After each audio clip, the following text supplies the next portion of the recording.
Em 1913, uma das maiores mentes da história permitiu-se deliberadamente enlouquecer. Carl Jung, psiquiatra suíço, colega de Freud, voz respeitada na ciência emergente da psique, sentou-se à sua escrivaninha, fechou os olhos e soltou a corda que a maioria de nós segura com as duas mãos durante a vida inteira. A corda chamada certeza sobre quem somos. O que se seguiu foram anos de visões, vozes interiores e encontros com figuras das profundezas do seu próprio inconsciente, tão vívidos, tão desestabilizadores, que ele questionou genuinamente se retornaria deles com a sanidade intacta. Ele documentou tudo em um diário que chamou de O Livro Vermelho. Centenas de páginas de uma descida psicológica crua, ilustrada em detalhes minuciosos, e depois o trancou em um cofre de banco por décadas, porque sabia que o mundo não estava pronto para o que ele continha. Ele não estava desmoronando, ele estava escavando. E o que ele encontrou no fundo dessa escavação foi algo que deve mudar fundamentalmente a maneira como você entende sua própria vida.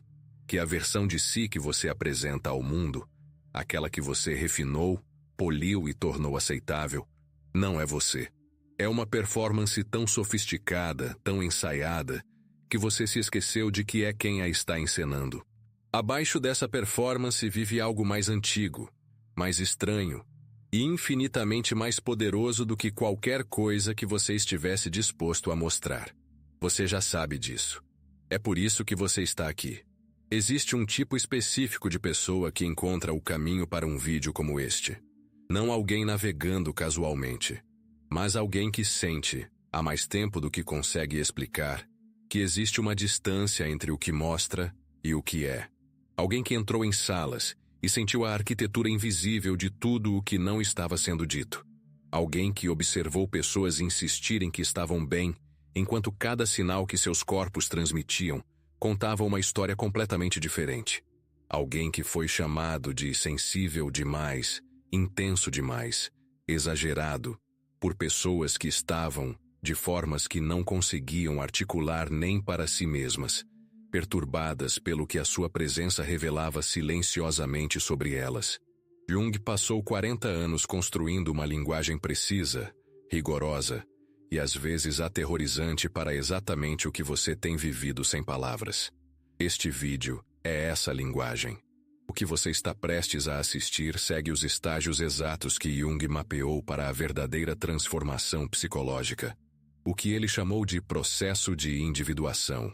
Ele se move da máscara que você usa, desce para a sombra que você enterrou, passa pelo espelho de seus relacionamentos mais profundos, entra nos padrões ancestrais que conectam sua história pessoal a cada história humana já contada e, finalmente, caminha em direção a algo que ele chamou de totalidade, não perfeição, não paz a qualquer custo, inteireza, o que significa tornar-se grande o suficiente para conter tudo de si, incluindo as partes que você passou anos tentando expulsar.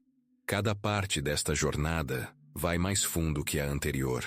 Se você sair cedo, deixará a jornada incompleta e levará consigo apenas a superfície de algo que foi projetado para alcançar as profundezas. Assista até o fim, não por mim, pela parte de você que já sabe que algo aqui é destinado a você. E eu quero marcar este momento com você, porque começos importam. Se algo no que você acabou de ouvir ressoou em algum lugar específico dentro de você, se você sentiu aquela quietude particular que chega quando algo verdadeiro faz contato, deixe um comentário agora mesmo. Diga-me onde você está no mundo. A cidade, a hora, o minuto. Torne isso concreto, porque a psique responde ao ritual e este é o seu. O momento em que você decidiu parar de desviar o olhar. Algo começa aqui. Vamos descer juntos. Existe uma versão de você que existe especificamente para as outras pessoas. Ela sabe exatamente como entrar em uma sala. Sabe as coisas certas a dizer nos momentos certos. Quando rir, quando balançar a cabeça. Quando oferecer o tipo de conforto que faz todos ao seu redor se sentirem à vontade. Ela aparece para o trabalho, para as reuniões de família, para as redes sociais, para o grupo de mensagens. Ela encena competência quando você se sente perdido, força quando você sente que mal está conseguindo se manter de pé, felicidade quando algo dentro de você está quebrando silenciosamente. E ela é tão boa no que faz que a maioria das pessoas em sua vida nunca suspeitou que ela existe. Jung chamou isso de persona. A palavra vem diretamente do termo em latim para as grandes máscaras teatrais, usadas por atores nos dramas gregos e romanos antigos, rostos exagerados e estilizados projetados para projetar uma única emoção clara para um público de milhares de pessoas. A máscara dizia ao público tudo o que precisavam saber. Este é o herói, este é o vilão, este é o homem em luto, esta é a mulher apaixonada. O rosto real do ator era irrelevante. O que importava era a máscara.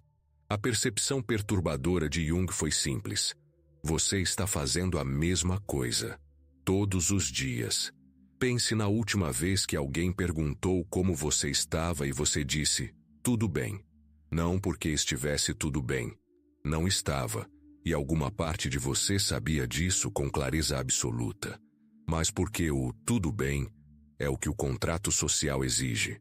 O tudo bem mantém a conversa fluindo. O tudo bem não sobrecarrega ninguém. O tudo bem protege você da vulnerabilidade de ser visto em um momento de dificuldade real. Você disse isso automaticamente, suavemente, sem sequer decidir mentir, porque a persona é tão bem ensaiada que opera quase inteiramente abaixo do nível da escolha consciente. Essa é a primeira coisa que Jung queria que você entendesse. A máscara não é algo que você coloca conscientemente todas as manhãs. É algo que foi construído lentamente, ao longo de anos de aprendizado sobre o que era aceitável e o que não era. O que ganhava aprovação e o que ganhava desconforto. O que fazia as pessoas se aproximarem de você e o que as fazia se afastarem. Você não construiu sua persona por cinismo ou manipulação. Você a construiu por sobrevivência, pelo desejo inteiramente razoável de ser amado, aceito e estar seguro. O problema não é que você a construiu. O problema é o que acontece quando você esquece que está usando-a. Jung observou esse padrão repetidamente em seu trabalho clínico, e isso o perturbava mais do que quase qualquer outra coisa que encontrava. Seus pacientes mais funcionais, os executivos, os profissionais respeitados, os pais e mães dedicados, as pessoas que todos ao redor pareciam admirar, eram frequentemente os que estavam na crise mais profunda e silenciosa. Não porque fossem fracassos, mas porque tinham tido tanto sucesso em se tornar suas máscaras que tinham perdido todo o acesso à pessoa por baixo delas. Ele trabalhou com um homem uma vez, uma figura importante em seu mundo profissional, alguém que passou 30 anos construindo uma reputação de compostura inabalável e liderança decisiva. Este era um homem para quem as outras pessoas levavam seus problemas. Um homem que sempre tinha a resposta, que sempre dominava o ambiente, que sempre projetava uma certeza que fazia as pessoas ao seu redor se sentirem seguras. Ele procurou Jung não porque estivesse desmoronando visivelmente. Ninguém que o conhecesse acreditaria que isso fosse possível. Ele veio porque percebeu silenciosamente e com um horror crescente que não conseguia mais sentir nada, nem felicidade, nem luto, nem amor. A máscara estava colocada há tanto tempo e tinha sido usada de forma tão completa que o rosto por baixo dela havia ficado entorpecido. Ele havia otimizado a performance e perdido o performer. Você pode não estar nesse extremo, mas você conhece o sentimento que ele estava descrevendo, não conhece? O cansaço que não tem nada a ver com o quanto você dormiu. A desconexão que chega no meio de conversas em que você está tecnicamente presente. O luto estranho e sem origem que aparece em noites comuns quando nada está errado e tudo parece vazio. Esse luto não é um defeito. Esse luto é o som do seu eu real, pressionando contra as paredes da máscara, tentando fazer contato com você, através do único canal que você deixou aberto. Aqui está a pergunta que Jung acreditava que cada pessoa eventualmente teria que enfrentar, geralmente nos momentos em que a máscara racha sob pressão. Durante a perda, durante o fracasso, durante a escuridão particular das 3 da manhã que despe cada performance e deixa você a sós consigo. Se você removesse cada papel que desempenha, cada versão de si que encena para cada público diferente em sua vida, cada apresentação cuidadosamente construída de quem você deveria ser, quem restaria? Não quem você gostaria de ser. Não quem você está tentando se tornar. Não a versão melhorada, otimizada e futura de si. Agora mesmo, sob a competência, a compostura e a imagem curada, quem está realmente lá? A maioria das pessoas não consegue responder a essa pergunta. Não porque o eu não exista, mas porque passaram tanto tempo atuando que realmente perderam o fio de volta para ele. Estiveram tão ocupadas sendo aceitáveis que se esqueceram do que realmente são. Jung passou anos em sua própria descida tentando responder a essa pergunta para si mesmo. O que ele encontrou no processo não foi confortável, não foi lisonjeiro. Não foi o tipo de autoconhecimento que faz você se sentir bem consigo de maneira fácil. Mas a máscara não é a parte mais assustadora do que ele encontrou. Atrás dela, há algo que você tem escondido. Não do mundo, mas de si. Algo que tem vivido no escuro por anos, crescendo silenciosamente em cada cômodo em que você se recusou a entrar, vestindo o seu rosto e sabendo o seu nome. É para lá que vamos agora. Existe um pensamento que você teve uma vez e que nunca contou a ninguém. Não porque você o esqueceu, mas porque ele te assustou. Um lampejo de algo sombrio movendo-se através de você em um momento em que você deveria estar sentindo algo inteiramente diferente. Uma onda de satisfação quando alguém que tinha tudo pareceu perder algo.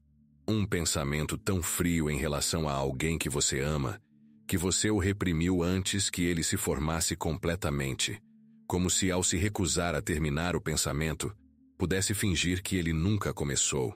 Uma crueldade que você sentiu, breve mas inequivocamente, e então enterrou imediatamente sob culpa suficiente para fazer o sentimento original desaparecer. Mas ele não desapareceu. Ele nunca desaparece. Jung disse algo que a maioria das pessoas ouve e resiste imediatamente. Todo mundo carrega uma sombra, não como uma metáfora poética, como uma realidade clínica, observável e psicológica. A sombra é feita de tudo o que você decidiu, consciente ou não, que é incompatível com a pessoa que você acredita ser. Sua raiva, sua inveja, seu egoísmo, sua fome por coisas que você disse a si que não deveria querer. Sua capacidade de indiferença em relação a pessoas de quem você deveria cuidar. Seu desejo de poder, de reconhecimento, de vingança. Nenhuma dessas coisas desapareceu porque você se recusou a reconhecê-las. Elas foram para o subsolo. E lá embaixo, isoladas da luz da consciência, tornaram-se mais densas, mais pesadas e muito mais perigosas do que jamais teriam sido se você simplesmente tivesse olhado para elas diretamente. Quanto menos você assume sua sombra, observou Jung, mais ela assume você. Aqui está como você pode reconhecê-la, operando em sua vida agora mesmo. Pense em alguém que provoca em você uma reação que parece desproporcional. Não apenas irritação, mas algo mais quente, mais pessoal, mais carregado do que a situação parece justificar. O colega cuja arrogância te enche de um desprezo que perdura muito tempo após a interação ter terminado. O amigo cuja carência te exaure em um nível que parece quase físico. A pessoa cuja ambição descarada te enoja de uma maneira difícil de explicar plenamente. O indivíduo cuja desonestidade te deixa mais zangado do que a desonestidade deveria logicamente deixar. Jung pediria que você ficasse com essa reação em vez de justificá-la, porque a intensidade do que você sente é informação. Ela está apontando para algo específico. Os traços que nos provocam de forma mais violenta nas outras pessoas são quase sempre os traços que nos recusamos mais agressivamente a reconhecer em nós mesmos. A arrogância do colega está mostrando a parte de você que também quer ser a pessoa mais importante da sala, mas que foi ensinada que querer isso era vergonhoso. A carência do amigo está refletindo a necessidade que você passou anos se punindo por ter. A pessoa ambiciosa te enoja porque em algum lugar dentro de você, a ambição que lhe disseram ser perigosa, inadequada ou imprópria, ainda existe, ainda quer, ainda tem fome, e você a condenou a viver no escuro. Isso é o que Jung chamou de projeção. E não é algo ocasional. Não é algo que acontece apenas com pessoas menos autoconscientes. É um mecanismo constante da psique humana, operando automaticamente, abaixo do nível da escolha consciente. Pegamos as partes de nós mesmos que não conseguimos integrar e as exportamos. Nós as vemos lá fora, no comportamento de outras pessoas, onde podemos reagir a elas livremente sem nunca ter que reivindicá-las como nossas. As pessoas que mais te irritam não são suas inimigas. Elas são seus espelhos mais precisos, e o que elas estão refletindo não é a própria escuridão delas, é a sua. Esta é a parte que a maioria das pessoas se recusa a aceitar, porque aceitá-la significa algo desconfortável, que a história que você tem contado a si, aquela em que você é a pessoa perceptiva, que vê claramente, que está cercada por pessoas com falhas graves, essa história torna-se mais complicada. Não significa que suas percepções estejam erradas. Significa que elas estão incompletas. Significa que a clareza que você tem sobre todos os outros tem uma sombra própria, um ponto cego precisamente onde vive o seu próprio material não reconhecido. E quando a sombra não é encarada, ela encontra sua própria maneira de sair. Jung documentou isso em paciente após paciente, e você pode ver isso nas pessoas ao seu redor sem muito esforço.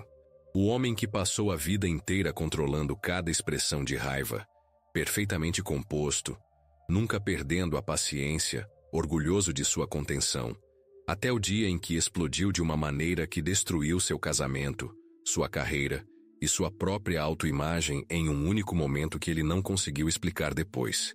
A mulher que suprimiu cada impulso egoísta por décadas, que deu e deu e deu, até o dia em que se afastou de todos que a amavam sem aviso, sem explicação, sem arrependimento aparente. A pessoa que nunca lidou com seu luto, que foi forte para todos ao seu redor, e que eventualmente viu o luto romper na forma de raiva, ou vício, ou uma depressão tão total que parecia um afogamento em uma escuridão que não tinha fundo. A sombra não pede permissão para emergir. Ela espera até que você esteja cansado, até que suas defesas baixem, até que alguma circunstância remova a tampa que você manteve bem apertada. E então ela fala com toda a força de tudo o que você se recusou a dar espaço. Isso não é destino. Não é inevitável. Mas é o que acontece quando você mantém a porta trancada. Porque a alternativa, aquela que Jung escolheu para si durante aqueles anos de descida que quase o quebraram, é abrir a porta voluntariamente. Entrar antes de ser arrastado para dentro. Olhar para a raiva e perguntar o que ela está protegendo. Olhar para a inveja e perguntar o que ela realmente quer. Olhar para a crueldade e rastreá-la até a ferida que a criou originalmente. Não para se entregar a essas coisas. Não para agir sobre elas sem controle. Mas para conhecê-las. Para assumi-las. Para trazê-las para a luz, onde podem ser metabolizadas em vez de detonadas. Jung descobriu do outro lado desse processo algo que não esperava. Não fraqueza, mas uma enorme liberação de energia. A energia que havia sido gasta mantendo a porta fechada, a vigilância constante, a performance de ser alguém que não tinha aqueles pensamentos, aqueles impulsos, aquela escuridão. Essa energia voltou, e com ela veio uma profundidade de autoconhecimento, um aterramento, uma capacidade de compaixão genuína que nunca estivera disponível para ele, enquanto ainda fingia que a sombra não existia. Você não pode ter compaixão real pelos outros enquanto estiver condenando os mesmos impulsos em si mesmo. Porque a compaixão real exige compreensão, e a compreensão exige honestidade. E a honestidade sobre a escuridão dos outros só é possível quando você foi honesto sobre a sua própria. Agora, se esta mensagem está alcançando a parte de você que você tem escondido, a parte que está cansada de ser exilada, cansada de ser a coisa da qual você desvia o olhar, Eu quero que você faça algo.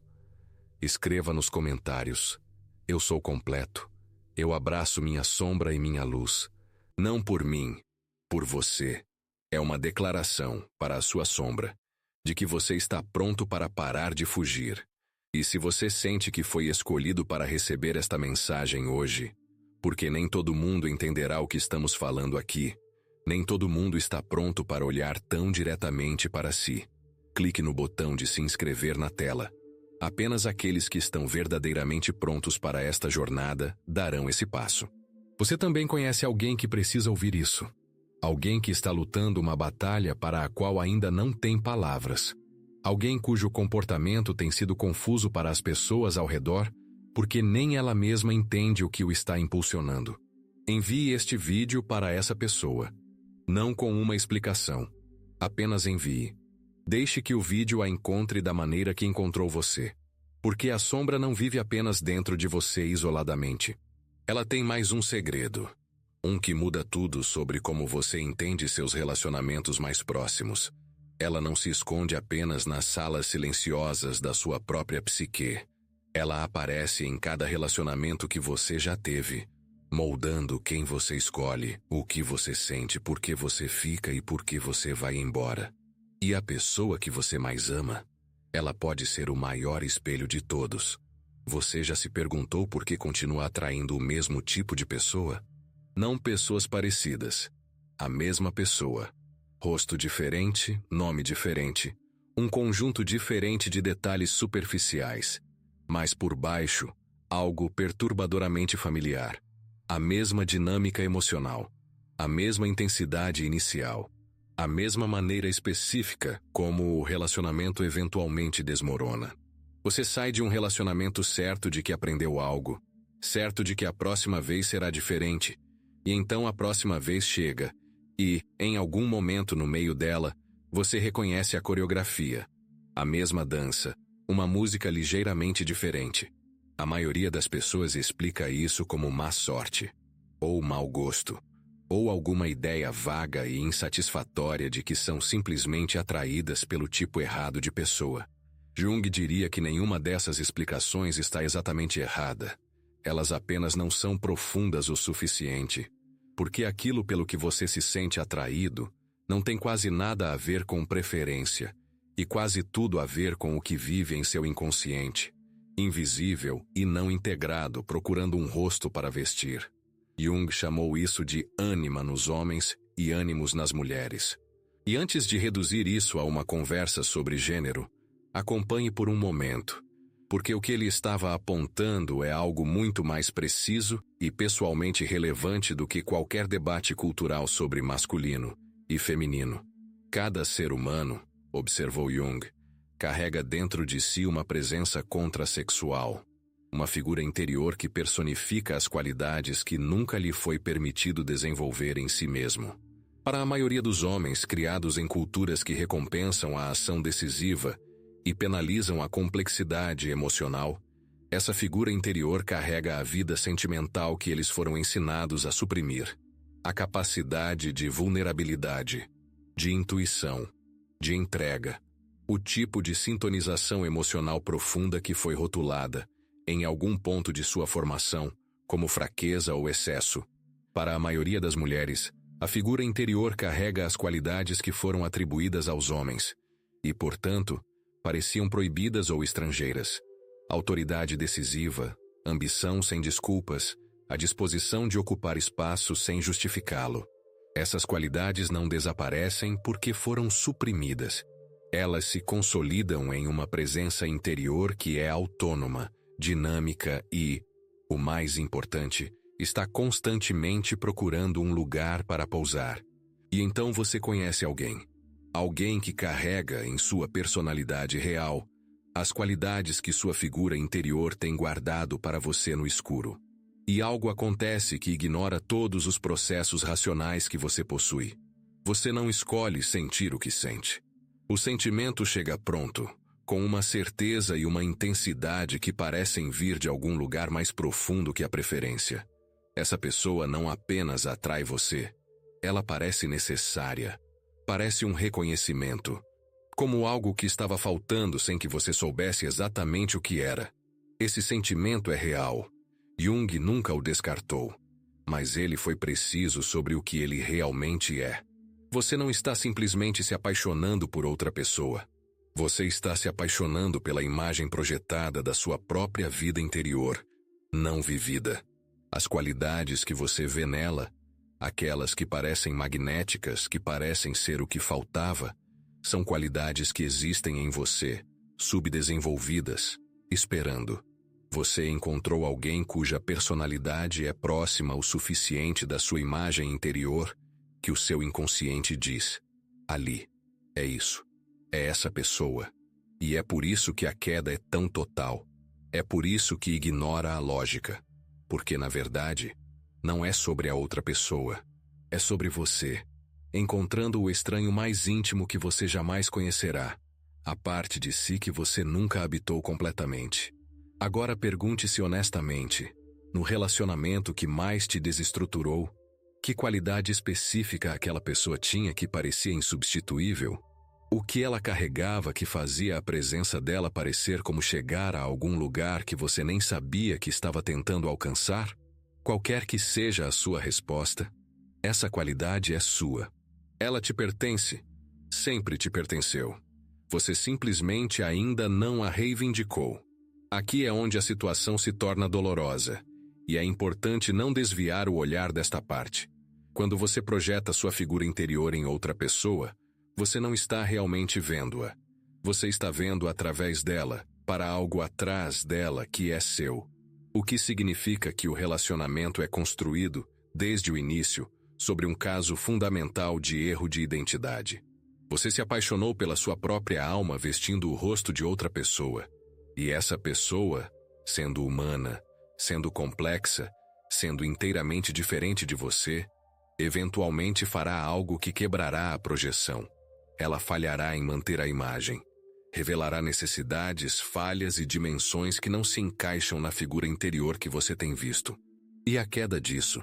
O coração partido específico de ver alguém se transformar da pessoa que parecia uma parte perdida de você em um estranho que você de algum modo concordou em amar, essa queda tem uma devastação particular que o desapontamento comum não explica totalmente. A pessoa que quebrou seu coração não apenas te machucou, ela te mostrou uma parte de você que você não estava pronto para ver. O fim daquele relacionamento não foi apenas a perda dela.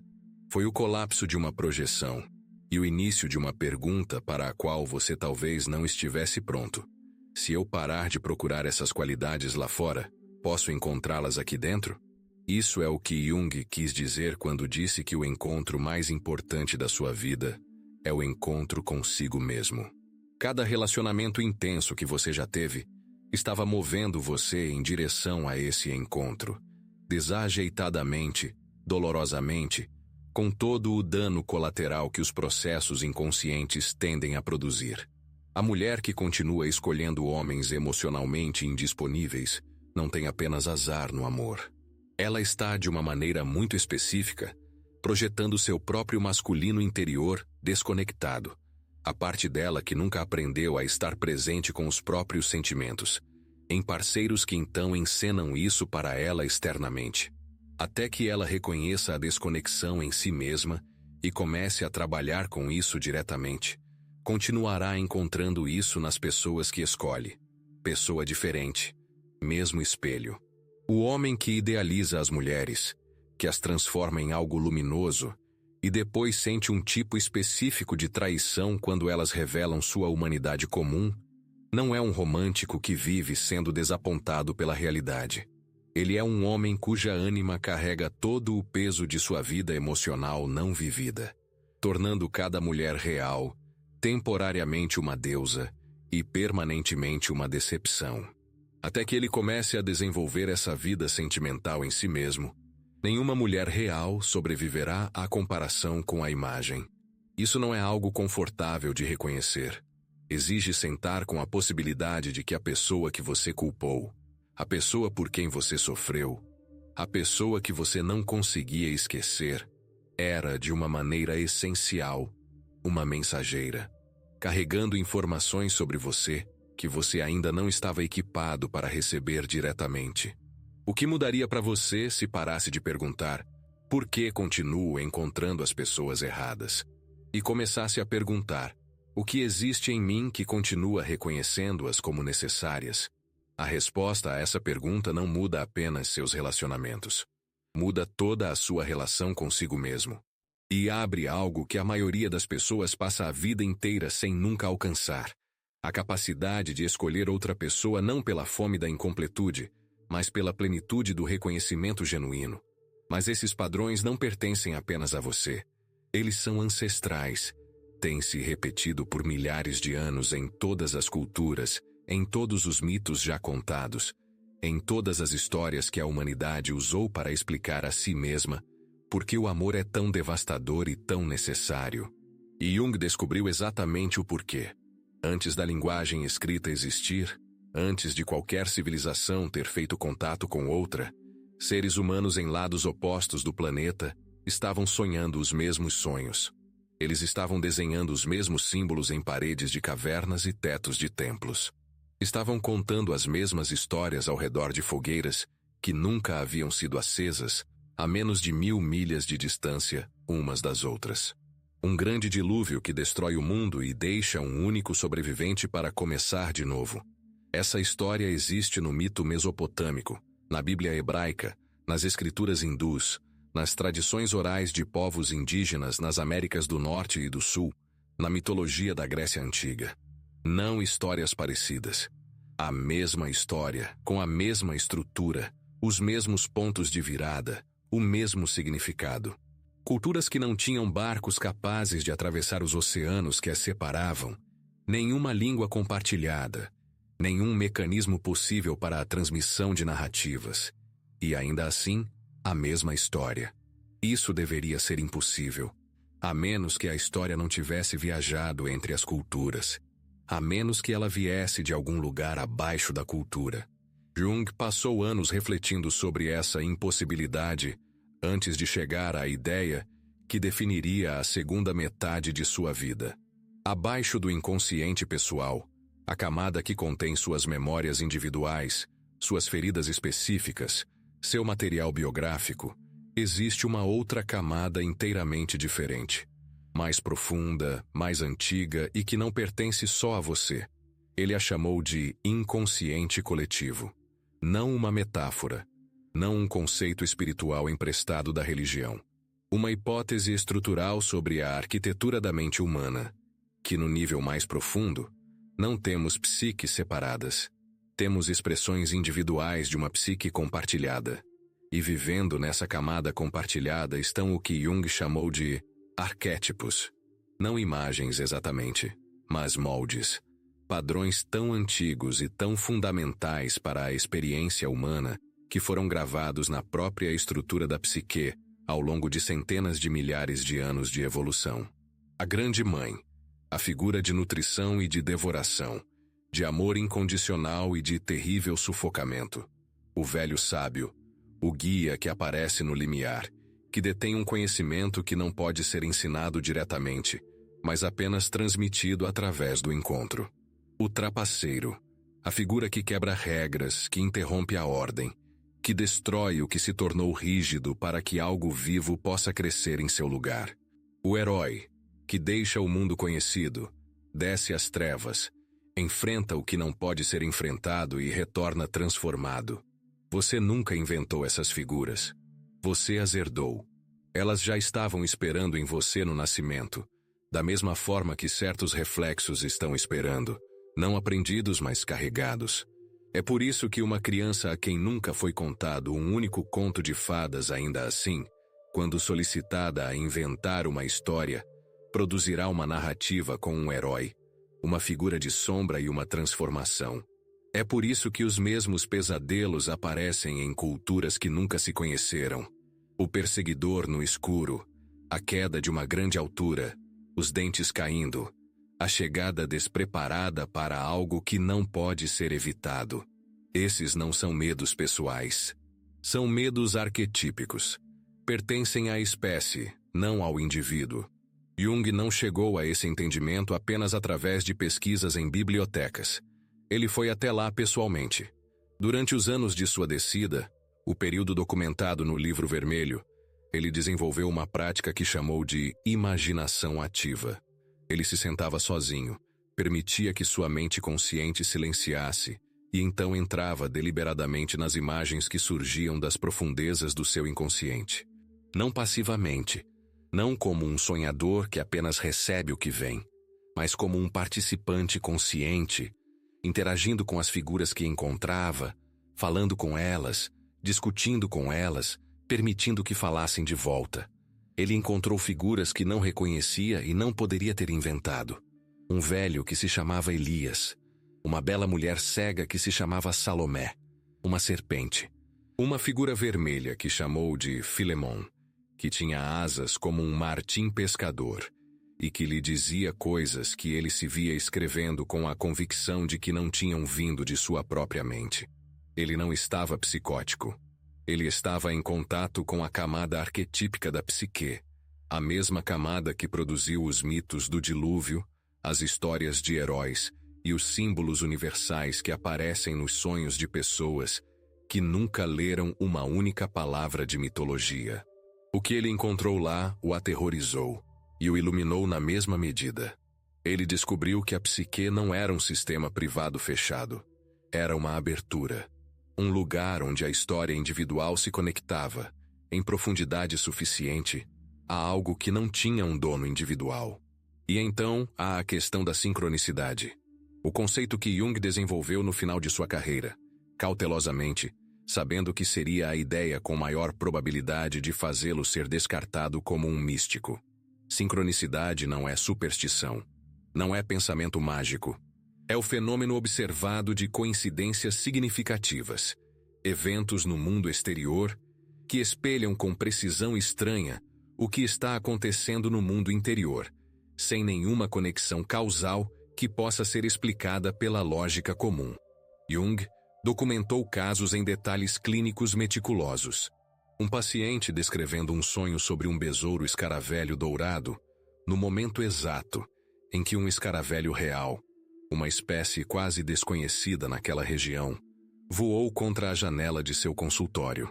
Uma mulher cuja crise psicológica foi acompanhada por uma série de eventos externos tão precisamente estruturados em torno dos temas de seu conflito interior que sua aleatoriedade tornou-se estatisticamente implausível. Ele não estava alegando magia. Estava alegando que a fronteira entre o interior e o exterior é mais permeável do que a mente moderna foi treinada para aceitar, que o inconsciente, particularmente no nível coletivo, opera de acordo com uma lógica que a causalidade linear não consegue conter totalmente. O fato de você estar assistindo a isso, agora mesmo, neste momento exato da sua vida, as circunstâncias específicas que te trouxeram aqui, o humor em que você estava, a coisa em que estava pensando antes de apertar o play, a pergunta que vive em você sem uma linguagem adequada. Isso é uma coincidência? Jung não diria que não é. Ele diria para você prestar atenção no que isso significa. Porque o labirinto pelo qual você tem caminhado, a máscara, a sombra, o espelho, os padrões ancestrais que conectam sua história pessoal a cada história humana já contada, não é um labirinto projetado para te prender. É um mapa. E todo mapa tem um centro. Jung mapeou o labirinto. Ele encontrou o centro. E no centro, encontrou algo que nunca esperou. Uma versão de si mesmo que era completa. Não aperfeiçoada. Não finalizada. Não além do sofrimento, do erro ou da limitação. Mas inteira. Integrada. Totalmente habitada. Essa é a fase final, e ela está esperando por você. Jung não prometeu felicidade. Ele era honesto demais para isso, e tinha respeito demais pelas pessoas que o procuravam em dor real, para lhes oferecer algo tão superficial. O que ele prometeu, em vez disso, através de décadas de trabalho clínico, de sua própria descida e retorno angustiantes, das milhares de páginas que escreveu tentando dar linguagem ao que encontrara, foi algo muito mais valioso do que a felicidade. Ele prometeu você a si mesmo, não o eu que você encena. Não o eu que você tem construído cuidadosamente para a aprovação de pessoas que nunca te verão plenamente de qualquer maneira. O eu real. Aquele que existe abaixo da máscara, atrás da sombra, além das projeções que você tem colocado em todos que já amou.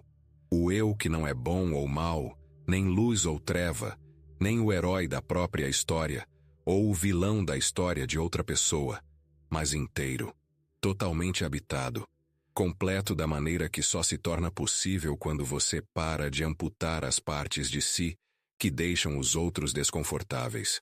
Jung chamou esse processo de individuação. E a primeira coisa que você precisa entender sobre ele é que não é um destino. Não é um estado que você alcança e depois mantém. É uma direção. Um movimento contínuo em direção a uma maior totalidade, maior honestidade, maior capacidade de conter toda a complexidade do que você realmente é. Nietzsche, que entendeu a necessidade do caos interior muito antes de Jung dar a ele uma estrutura clínica, escreveu que é preciso ter um caos dentro de si para dar à luz uma estrela dançante. A individuação não é a eliminação do caos, é aprender a dançar dentro dele.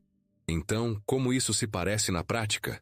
Não como filosofia, mas como uma vida vivida em uma terça-feira comum? Começa com suas irritações. Os traços que mais te incomodam nos outros, escreva-os.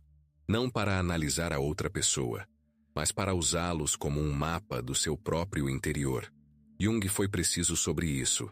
O que nos perturba nos outros é quase sempre algo que nos recusamos a ver em nós mesmos. Portanto, a primeira prática é o diário da sombra. No final de cada dia, pegue os momentos que produziram uma reação maior do que a situação justificava. O lampejo de desprezo, a onda de inveja, a raiva desproporcional, e faça uma pergunta: onde isso vive em mim? Não como autopunição, mas como cartografia. Você está mapeando um território que sempre foi seu, mas que você simplesmente ainda não visitou. A segunda prática é a atenção aos sonhos. Jung considerava os sonhos a linguagem primária do inconsciente. Não uma decoração simbólica, mas uma comunicação direta das partes de você que não conseguem falar à luz do dia. Você não precisa interpretá-los perfeitamente. Você precisa registrá-los. Mantenha algo ao lado da cama e anote quaisquer fragmentos que restarem quando você acordar, antes que a mente lógica se reafirme e os dissolva. Ao longo de semanas e meses, padrões surgem. Figuras recorrem. O inconsciente não é aleatório. Ele é sistemático, é paciente e tem tentado te dizer algo há mais tempo do que você imagina. A terceira prática é o reconhecimento de padrões. Pegue os principais relacionamentos da sua vida e coloque-os lado a lado. Não cronologicamente, mas estruturalmente. O que é igual? Não quem eram as pessoas, mas qual era a dinâmica. Como começou, como se moveu, como terminou, que papel você ocupou em cada vez. O padrão repetitivo não é má sorte. É um roteiro inconsciente, rodando automaticamente, esperando para ser lido. Rumi escreveu que a ferida é o lugar por onde a luz entra. O padrão é a ferida. E a ferida, quando você finalmente para de evitá-la, torna-se o guia mais preciso que você tem. A quarta prática é o que Jung chamou de imaginação ativa, e é a mais exigente de todas, porque requer algo que o mundo moderno tornou quase impossível: atenção interior sustentada e deliberada. Sente-se em silêncio. Deixe surgir uma imagem de um sonho recente ou uma fantasia recorrente. E então, em vez de observá-la passivamente, interaja com ela. Fale com a figura que aparecer. Pergunte quem ela é. Pergunte o que ela quer. Pergunte o que ela tem tentado te dizer. Escreva o que ela responder. Isso não é metáfora. É uma técnica direta para fazer contato com os conteúdos autônomos do seu inconsciente. A mesma técnica que Jung usou durante sua própria descida. Aquela que lhe permitiu encontrar as figuras arquetípicas que acabaram se tornando a base de tudo o que ele construiu. A quinta prática é a mais simples e a mais radical. Um reconhecimento diário da sua totalidade. Não uma afirmação de positividade. Um reconhecimento genuíno e honesto, a cada manhã ou a cada noite, de que você contém tanto luz quanto sombra, tanto a máscara quanto o rosto por baixo dela, tanto a pessoa que você mostra quanto a pessoa que você esconde. Kierkegaard escreveu que a forma mais comum de desespero é não ser quem se é. O ritual de integração é a prática diária de recusar esse desespero, de dizer, sem performance e sem desculpas, eu sou isso, tudo isso, e estou disposto a trabalhar com o que sou, em vez de guerrear contra mim mesmo.